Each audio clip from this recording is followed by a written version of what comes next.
Alright, so watching the film Crimes and Misdemeanors, I saw a few different scenarios and situations that came up that kind of questioned ethical theories and anything like that. So ethical theories, the first part of it, meta ethics, it's like understanding and applying good, bad, and everything like that to your own foundation and yourself and your own self interest. And it kind of helps with how others look at you because you know those judgments and preconceived notions and everything like that. After that one, we got normative ethics. That's like the traditions or the norms or anything like that of your community. Like, I don't know, they're pretty much taught at birth and your parents show you everything like that. Applied ethic is the next one and the last one that also comes up. That is like a viewpoint of how everything is viewed by your peers and unethical by others, like by society. It may not be wrong particularly, but it might still occur. And then the last part I want to bring up is the ethical absolute. And that is a question like, can unethical behaviors be deemed ethical if put in the right circumstance? So like the scenario I want to bring up is dealing with three people from the film, and they are Judah, Dolores, and Jack. So the situation that kind of comes up is Judah is a married husband and happily married, or unhappily married, I should say, actually, because he's cheating on his wife with Dolores, who is a mistress. And then Jack comes into play, where he is the murderer of later on in the show or the movie of Dolores.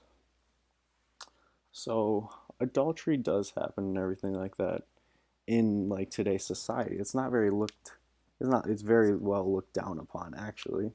So applied ethics kind of comes into that because it's looked down upon by society, but other things like that, it's still come into play and it still happens. Polygamy is kind of like an example, but the only counter to that is like the spouses are knowingly with the person while they have other spouses with them too. And the moral of that is like cheating is still going to happen. It's wrong in all ways and everything like that, but it still happens in society, and the only thing you can do to prevent it is teach others when they're young. The next situation comes up. Dolores kind of is threatening Judah when she wants him to tell his wife about the whole situation that's happening with them. So she brings up the case that she had prior knowledge of Judah, who was embezzling money, so she was going to turn him in that way if he didn't stay together with her.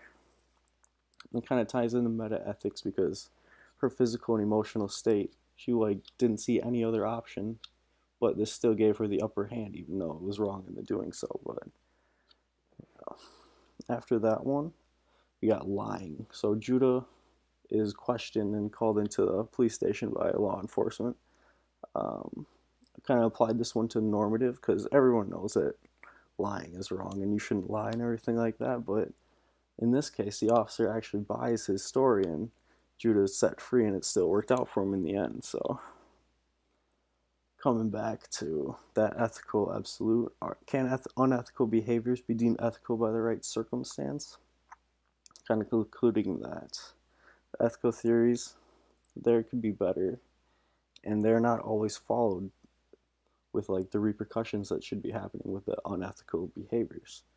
The ethical absolute with that, situations such as self-defense, I do believe situations if someone's in the act or going to be getting hurt by someone, they can do whatever they want or whatever they have in their power to get themselves out of that. But whenever someone is presented the opportunity to make the more ethical choice, if they even have to question if it's ethical or not, I generally would lean towards make the ethical choice.